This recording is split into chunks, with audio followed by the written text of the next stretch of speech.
สำหรับคนที่ยังไม่ได้มีทั้ง2 กลิ่นนะคะกลิ่นที่นุ้ยจะแนะนำคือกลิ่นไหนดีโหยยากมากจริงๆอะสวัสดีจากวอชิงตันค่ะนุ้ยจากมารินีชาแนลนะคะวันนี้นุ้ยจะมารีวิวเปรียบเทียบน้ำหอมที่โด่งดังของ Chanel ค่ะ Bleu de Chanel Parfum กับ Bleu de Chanel Eau de Parfum ค่ะถ้าเพื่อนๆเป็นคนรักน้ำหอมอย่าลืมกดกระดิ่งและกด subscribe ข้างล่างนะคะจะได้ไม่พลาดการรีวิวครั้งต่อไปของนุ้ยค่ะเพื่อนๆสามารถติดตามนุ้ยทาง IG และ Facebook ที่ Marlini Washington ค่ะนุ้ยต้องขอบคุณเพื่อนทาง YouTube นะคะคุณธีรพัฒน์ที่แนะนำให้นุ้ยเปรียบเทียบระหว่างParfum กับ Eau de Parfum ของตระกูล Bleu de Chanel นะคะมาที่ history เขานิดนึงละกันนะคะ Eau de Parfum เนี่ยออกมาเมื่อปี 2014 หลังจากที่เขาประสบความสำเร็จของ EDT เมื่อปี 2010 ต่อจากนั้น 4 ปีต่อมาก็เมื่อปีที่แล้วเอง 2018 ทาง Chanel ก็ออกกลิ่นใหม่ล่าสุดนะคะ Parfum ออกมาค่ะซึ่งเป็นที่กล่าวขานในบรรดาของคนที่รัก Bleu de Chanel และในวงการน้ำหอมมากๆเลยนะคะว่ากลิ่นมันเหมือนกันหรือต่างกันยังไงนุ้ยก็ทดลองแล้วก็จดเอาไว้เป็นการทดลองที่ค่อนข้างยากเหมือนกันค่ะบอกตรงๆเพราะว่ากลิ่นมันค่อนข้างคล้ายกันมากเลยเปิดมาท็อปโน้ตเนี่ยก็คือว่ามีความสดใสทั้งคู่นะคะแต่ว่าสิ่งที่ชัดเจนก็คือว่ารุ่น Parfum เนี่ยจะมีความหวานขึ้นมามากกว่าแต่เป็นความหวานที่นวลๆนะคะไม่เหมือนน้ำหอมผู้หญิงที่จะหวานแหลม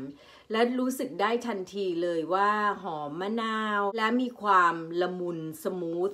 มากกว่าดูอ่อนโยนกว่าฝั่ง EDP เนี่ยเขาจะมีความรู้สึกว่าเป็นซิตรัสที่ออกมาแบบ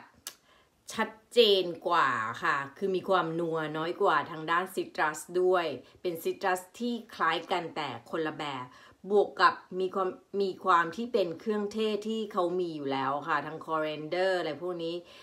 แล้วก็มีพริกไทยเลยทำให้รู้สึกว่ามันสไปซี่มากกว่านะคะแล้วก็มีความแหลมมากกว่าคือโอเวอร์ออลแล้วเนี่ยพอมาถึงกลิ่นเปิดเนี่ยก็ค่อนข้างใกล้เคียงกัน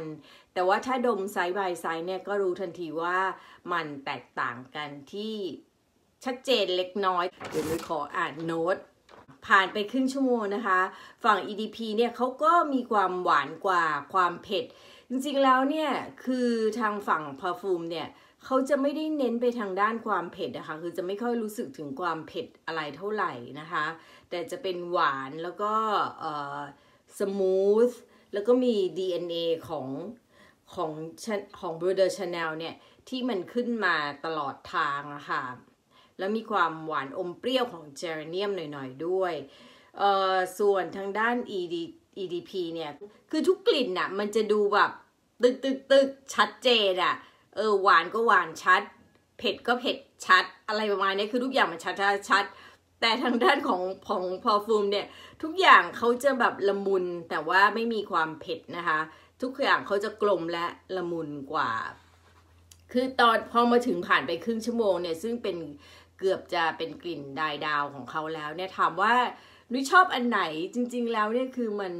เหมือนกับว่านุ้ยชอบทางด้าน EDP มากกว่าเพราะเหมือนกับว่าเฮ้ยมันแบบมันชัดเจนดีมันเผ็ดดีรีวิววันนี้จะละเอียดนิดนึงนะคะเพราะนุ้ยจดเอาไว้ตลอดเวลาเลยพอผ่านไป40นาทีอะค่ะ Parfum เนี่ยคือเขาก็ยังคงคาแรคเตอร์ถึงความละมุนสมูทของเขาอยู่จะเริ่มหวานกว่าแล้วก็มีกลิ่นไม้ขึ้นมาทำให้รู้สึกว่าวูดดี้กว่าแต่กลิ่นวูดดี้ของเขาเนี่ยมันจะไม่ได้เป็นแบบแมนจ๋าๆค่ะ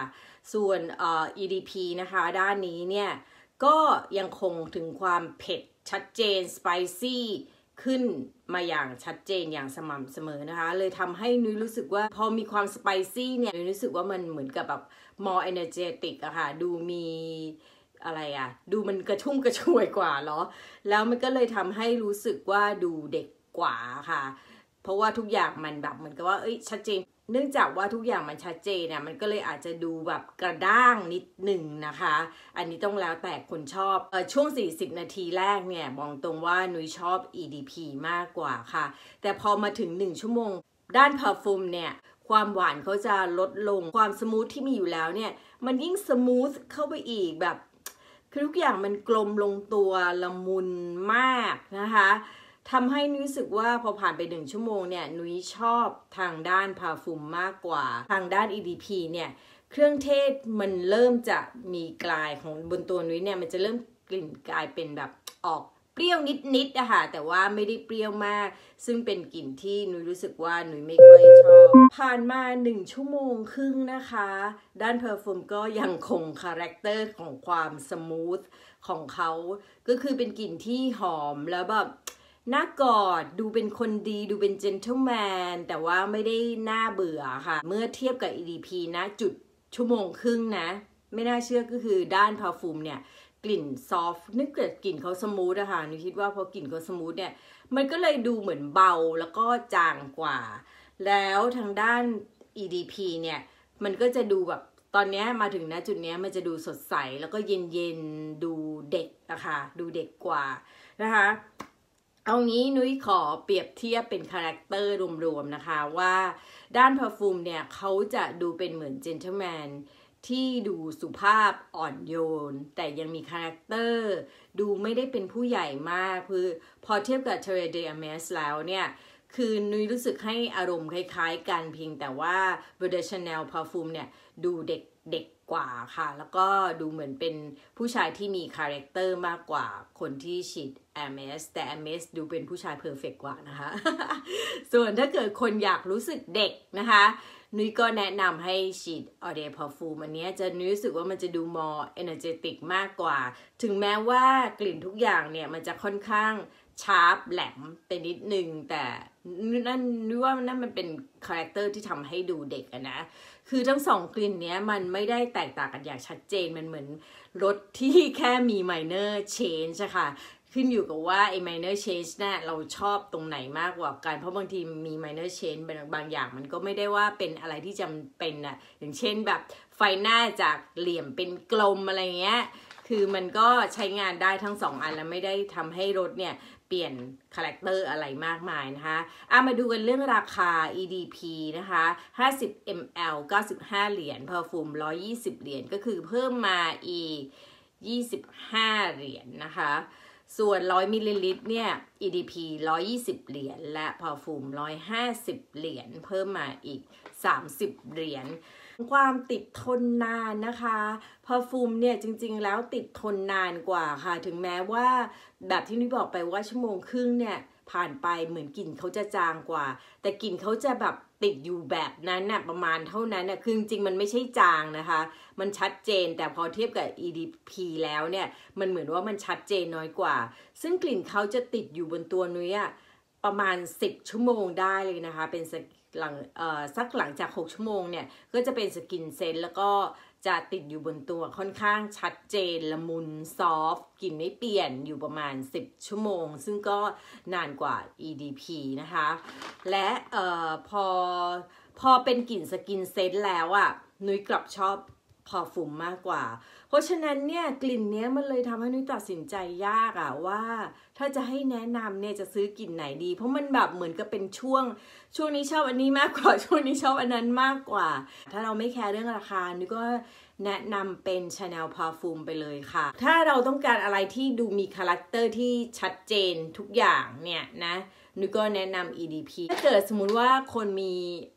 EDP แล้วหรือว่ามี Parfum แล้ว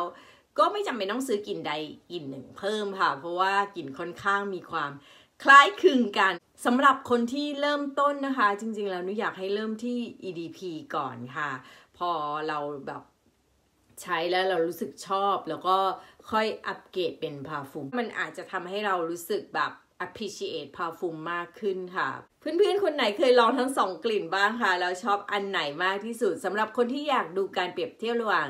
EDT และ EDP สามารถดูที่ลิงก์นี้ได้นะคะขอบคุณเพื่อนๆที่รับชมค่ะแล้วพบกันใหม่ในคลิปหน้านะคะบ๊ายบาย